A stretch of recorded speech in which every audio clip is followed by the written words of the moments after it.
And away from the Upper West region, Women in Informal Employment, a global research policy network, is seeking to improve the status of women in the informal sector in Ghana. A research is currently underway on the state of markets within the Accra metropolis and the kind of support the AMA gives to these markets.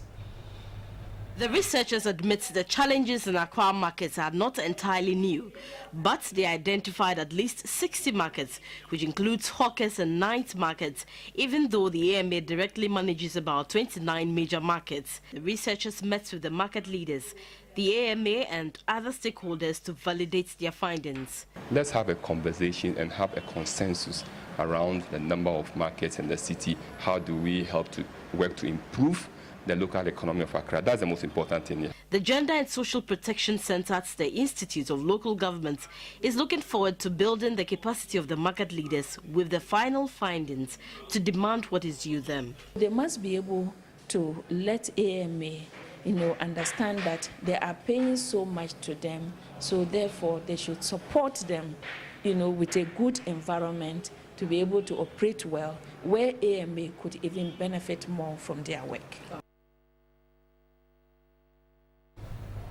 Political parties have manifestos for every election. As to whether it influences the decision-making process of electorate is not really clear. TV3 finds out if the campaign messages of subsequent government has made any impact. Although many political parties fail to accomplish what they promised in their manifesto, it still remains an effective tool for campaigning in Ghana. Jerry John Rawlings' Charisma and Association of the Masses polled 58.2% in the first presidential elections held on November 3, 1992.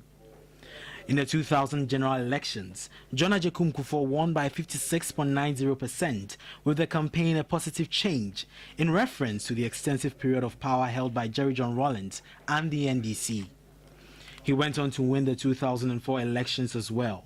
In 2008, the late John Evans Atta Mills won by 50.3% with the Better Ghana Agenda campaign, with a focus on investing in people, jobs, and the economy. In 2012, the NDC's John Mahama continued the 2008 manifesto by imploring the message advancing the Better Ghana Agenda against Nana Akufo-Addo and the NPP's free SHS education for all.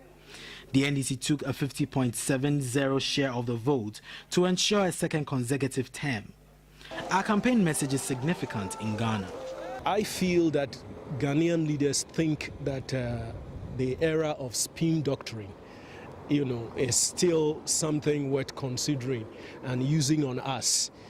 But the time has come when the Ghanaian can look the politician in the eye and really know that this man is being sincere or not, and it cuts across. I expect the leaders to listen to the people's voice and then listen to the right people so that they can do better.